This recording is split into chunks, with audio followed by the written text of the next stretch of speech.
Bonjour et bienvenue dans cette émission diagonale de Béninois. Nous sommes les animés, jour d'investiture, second mandat.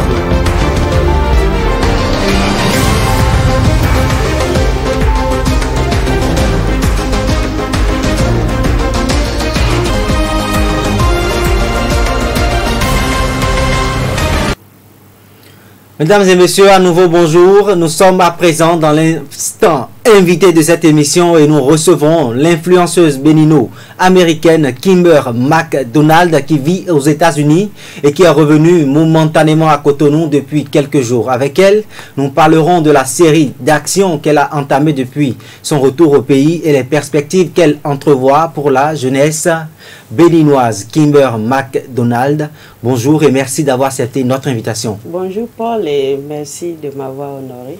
Vous êtes rentré au Bénin après plusieurs années, j'allais dire, de séjour aux États-Unis. Quelles ont été vos premières réactions quand vous avez foulé le sol béninois? Bon, monsieur Paul, je rectifie un peu. Je viens souvent au Bénin et je viens souvent discrètement. Et c'est la première fois que ça a été officiel. Et parce que vu la tournure que certains événements prennent quand vous venez souvent. Voilà.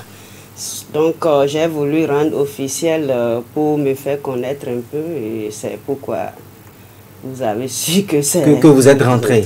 Voilà. Ben, vous n'êtes plus à présenter sur la toile, notamment aux journalistes, aux web activistes et tous les acteurs qui participent et à l'animation de la toile au Bénin. Mais il y a comme un mythe qui entoure votre personne et qui fait que très peu parmi ces personnes peuvent dire aujourd'hui qui vous êtes à l'état civil. Quelle est la personne qui se cache derrière Kimber McDonald? Je garde ce mythe parce que c'est grâce à ce mythe que je suis célèbre. Donc je garde toujours ce mythe et je suis Marie-Josée comme prénom et je préfère mon nom Facebook Kimber McDonald et je préfère garder ce mythe. C'est ça qui fait ma personnalité. On va s'en tenir. Quelques heures seulement après votre retour au pays, vous avez exprimé votre sensibilité à la situation peu reluisante d'un petit enfant de 4 ans. En l'accompagnant sur le plan scolaire, nous avons vu des images circuler sur la toile. Et qu'est-ce qui a donc motivé ce choix? D'ailleurs, je fais la charité il y a longtemps, je fais les œuvres caritatives. Il y a très longtemps, ce n'est pas la première fois. Ceci est venu sur Facebook parce que c'est sur Facebook que j'ai eu l'image. J'ai vu un matin, je me réveille et je vois toute la toile était inondée de l'image du petit. Et ça se relayait de partout. Partout. Et personne n'aidait, personne n'a pris. Ne s'était prononcé pour aider pour le petit, au fait. Donc, je me suis dit, bon, voilà l'image d'un enfant de 4 ans que les gens ont publié. Il y a des critiques autour. Et mon second sens me dit, voilà, tu seras la mère de cet enfant, il faut l'aider et jusqu'au bout. Donc c'est là j'ai pris la décision, j'ai écrit sur ma page, je dis si quelqu'un peut m'aider pour entrer en contact avec ce petit, ce serait bien. C'est ainsi que j'ai eu des propositions et j'ai envoyé des gens voir où il habite et ça a commencé par là. Ça veut dire que vous avez juste laissé exprimer votre générosité, votre cœur de femme. Voilà, c'est ça. De mère, pour être plus précis. Voilà.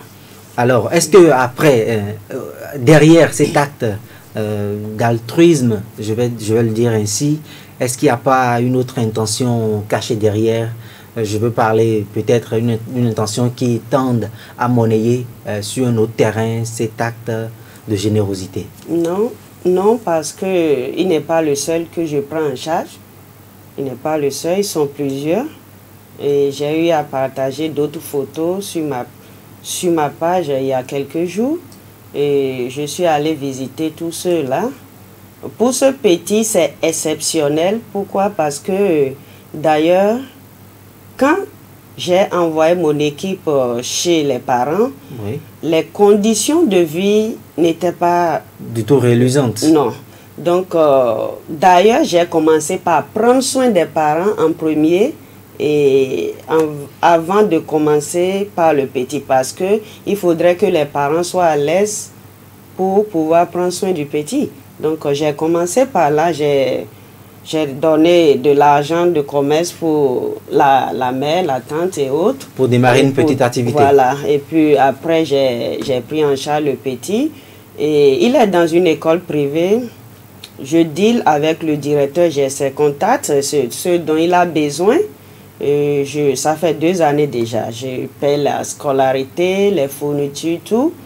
Et j'ai profité aussi, en même temps, l'école, il y a plusieurs enfants aussi, oui, qui n'ont pas, les parents n'ont pas les moyens, surtout, oui, la cantine et autres. Donc, le directeur m'a fait part de tout ceci. Et puis, j'ai profité aussi pour accompagner d'autres enfants qui sont dans l'école et que les parents n'ont pas les moyens. Donc, par ce petit, beaucoup d'autres enfants ont été sauvés aussi. Je n'ai pas une idée derrière, c'est ma personne et c'est comme ça que je suis. Donc, mais après cet acte, puisque nous vous avons vu accompagner de plusieurs activistes connus de la toile, après cet acte, est-ce que les parents de cet enfant, Abraham, il s'appelle, si je ne me trompe pas, yeah, Abraham, les parents d'Abraham, à quel autre acte de vous doivent-ils s'attendre? Est-ce que ça va juste se limiter au paiement de la scolarité de l'enfant? Est-ce que vous allez le suivre durant tout son parcours scolaire? J'ai promis devant Dieu, devant tout le monde, la toile, et je disais, tant que je suis en vie, je prendrai ceux de cet enfant. Abraham, c'est un nom sacré, c'est un nom de la Bible, et il n'est pas... Bon... Je me dis que Dieu l'a mis juste sur mon chemin. Sur votre chemin. Donc, je cherche à... Bon, je n'ai pas voulu insister, j'ai parlé aux parents et je voulais entamer une procédure dans mon ambassade, l'ambassade des États-Unis, pour pouvoir faire partir l'enfant aux États-Unis. Mais les parents ne sont pas confiants. Pour l'instant, ils se posent toujours des questions. Ils se disent, mais ça là, ça n'existe pas. Oui. Elle a une idée, voilà, elle a une idée derrière. Qu'est-ce qu'elle veut faire de nous, de notre enfant? Et il trouve bizarre que, bon... Quelqu'un se porte systématiquement, voilà, spontanément comme ça vers eux. Aider. Donc, je me suis dit que, bon, peut-être dans ce pays, il n'y a pas trop de charité qui se fait. Je suis dans un pays où le social vient avant tout. Surtout concernant les enfants, j'ai des enfants, j'en ai plusieurs. Surtout concernant les enfants aux États-Unis, les enfants viennent en premier. Oui. Ils ont tout. Donc c'est ce modèle que vous avez voulu un peu recopier. Le modèle de chez nous, oui, que j'ai voulu recopier. Et puis tout le monde trouve ça bizarre et oui, je comprends. Donc je leur laisse le temps de se rendre compte, voilà, de votre bonne foi. Donc je leur laisse le temps et je vais aider le petit tant que je vis. Si Dieu me donne une longue vie, je vais l'accompagner jusqu'à ce qu'il veut être. Donc c'est ça. C'est une promesse et je le ferai. C'est une série d'actions, hein? Comme je le disais à l'entame de cette émission, vous l'avez rappelé, vous n'êtes pas à votre premier acte sur le plan de la générosité, hein, de l'altruisme, je vais dire. Mais hier, jeudi 14 janvier, vous avez rencontré à l'occasion d'un dîner qui a regroupé, je vais le dire ainsi, la crème des acteurs les plus dynamiques sur la toile au Bénin. Il y a même eu la présence de personnalités politico-administratives. Je veux parler du préfet du Mono, bienvenue Milorin, du deuxième adjoint au maire de Cotonou, et d'un certain nombre de personnalités. À quoi rimait cette rencontre? Ok, j'ai organisé ce dîner juste pour amener le virtuel à la réalité. Et ça fait des années, on est amis sur les réseaux sociaux, on s'écrit, on fait tout ce qu'on veut, mais je me dis, j'ai décidé de rassembler tout cela et pour pouvoir prendre contact avec la jeunesse, parce que je sais que la jeunesse, c'est le futur. Donc, j'ai eu cette idée de rassembler mes amis virtuels pour prendre contact avec eux. Et puis, j'ai invité les personnalités parce que, vous savez, sur ma page, je parle beaucoup politique. Donc, je les ai invités parce qu'il y a 2 semaines, le gouvernement a lancé le PAG 2 et beaucoup ne lisent pas. Et le préfet du Mono, il est aussi un grand acteur politique. Il était même à la cérémonie de présentation du programme d'action du gouvernement. Donc, je l'ai invité pour donner des détails sur le contenu de ce programme. Et comment accompagner le gouvernement pour la réussite du mandat du président de la Mais ceux qui étaient avec vous hier, c'était quand même des gens qui sont des habitués de ce qui se passe sur le terrain politique au Bénin. Est-ce que c'était nécessaire de procéder encore à une autre présentation du PAG, à une occasion où, en griffe, on se levait les verres, il y a les assiettes qui étaient un peu partout? Bon, hier, ce n'était pas que ceux qui... Ce n'était pas que séance de rencontre où il n'y avait qu'un dîner. Un dîner. Donc, il y avait aussi des jeunes opposants, vous avez constaté, il y avait tout. Oui. J'avais invité aussi des jeunes opposants qui sont des influents aussi, des politiciens et autres. Je les ai invités. Je suis très sûr qu'il y a de désaccords entre nous. Donc, je les ai invités pour qu'on discute ensemble. Voilà. Et développement.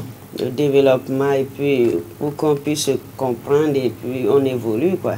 Après le dîner d'hier, est-ce qu'il y a des actions concrètes qui sont déjà auxquelles vous pensez déjà pour fédérer davantage les énergies au sein de cette jeunesse que vous êtes donné le devoir, la mission de rassembler? Oui, on a pris contact et nous avons déjà... il y aura d'autres séances, oui. Il y aura d'autres dîners de politique et on va donner la parole à tout le monde. Le programme a été déjà établi. Donc, nous avons décidé de faire comprendre les actions du chef de l'État à la jeunesse. Il y a beaucoup qui ne comprennent pas. Hier, par exemple, vous étiez là, vous avez vu beaucoup parler des taxations et autres. Oui. Mais nous voulons expliquer comment l'idée du chef de l'État, au fait. Donc, nous avons déjà pris des actions et avec opposants ou mouvanciers, ensemble, nous allons accompagner. Le chef de l'État fait un très beau travail. Seulement qu'il y a d'autres personnes qui ne veulent pas comprendre l'idée dans laquelle il est en train de travailler. Merci. Donc, nous n'allons pas alimenter la polémique. La polémique sur laquelle je voudrais quand même revenir, c'est cette histoire de Madame Patou qui a secoué la toile pendant un bon moment. Qu'est-ce que vous y répondez? Ce sont les gens qui ont écrit, pas moi. Ils ont, en tout cas, je ne sais pas. Bon, ça, j'ai eu beaucoup d'attaques parce que je n'avais pas ma photo sur mon profil. Oui. Donc, je me suis nommée Madame Patou. Bon, c'est un nom que j'ai choisi parce que j'aime le chef de l'État et je ne sais pas. Il s'agit de quel genre d'amour? C'est l'amour qu'un citoyen peut nourrir envers son chef d'État. Voilà. Donc vous êtes, pour dire que vous êtes une fan. Il y a une fan du président de la République. Donc j'ai voulu porter ce nom et ça a enflammé la toile et chacun a dit ce qu'il veut, mais mentalement, moi je suis très forte et puis ça ne me dit rien. Et ça fait aussi ma célébrité. Kimber McDonald, vous êtes influenceuse. S'il vous était donné d'adresser un message à la jeunesse béninoise, que lui diriez-vous? Je dirais que nous sommes un pays uni. Nous sommes un. Il n'y a pas de camp. Il n'y a pas d'opposants. Il n'y a pas de mouvancier. Il n'y a que le Bénin. Et je voudrais m'adresser à la jeunesse en disant le futur, c'est vous, le futur, c'est nous. Et je sais que actuellement, ça ne va pas, selon ce que c'est vous qui vivez la réalité, je ne suis pas là. Oui. Et selon les dits, ça ne va pas. Ok, ça ne va pas, mais c'est nous qui allons travailler pour que ça aille. Donc, la jeunesse, ce n'est pas seulement les réseaux sociaux. La jeunesse, c'est l'entrepreneuriat. La jeunesse, c'est le travail. Donc, on ne peut pas tout mettre la charge sur le chef de l'État. Et attendre tout de lui. Non, c'est nous qui sommes, c'est nous qui allons entreprendre et puis le gouvernement va nous accompagner. Donc, c'est un peu ça. Amis internautes, vous l'avez compris, Kimber McDonald invite la jeunesse béninoise au travail de façon à accompagner les efforts de développement qui sont menés par le chef de l'État, Patrice Talon. Nous sommes à la fin de cette émission. Nous étions à l'instant avec Kimber McDonald qui est revenu sur les motivations qui l'ont poussé dans les actes de charité qu'elle a entamés depuis qu'elle est rentrée. Ça a été un plaisir. Merci d'avoir participé à ce plateau avec nous. Merci à vous et à la prochaine. Amis internautes, merci. À la prochaine pour un autre numéro de Carré Politique.